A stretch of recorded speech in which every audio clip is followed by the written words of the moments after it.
জুলাই গণঅভ্যুত্থানে মানবতা বিরোধী অপরাধের মামলায় সালমান এফ রহমান ও আনিসুল হকের বিরুদ্ধে সাক্ষ্য গ্রহণ শুরু হবে আজ। প্রথম দিনে সাক্ষ্য দেবেন একজন আহত জুলাই যোদ্ধা। রোববার আন্তর্জাতিক অপরাধ ট্রাইব্যুনাল 1-এর বিচারিক প্যানেলে মামলাটির সাক্ষ্য গ্রহণ হবে।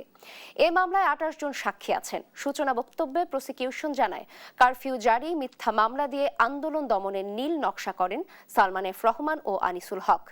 এদিকে একই ট্রাইব্যুনালে কল্যাণপুরের জাহাজ বাড়িতে 9 যুবককে জঙ্গি সাজিয়ে হত্যার অভিযোগের মামলার শুনানি হওয়ার কথা রয়েছে।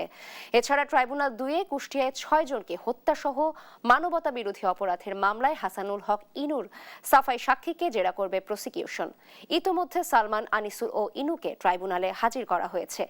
এদিকে যাত্রাবাড়িতে ইমাম হোসেন তাইম হত্যা মামলায় সাবেক ডিএমপি কমিশনার হাবিবুর রহমান সহ 11 জনের বিরুদ্ধে অভিযোগ গঠন করে বিচার শুরুর আদেশ দিয়েছেন আদালত।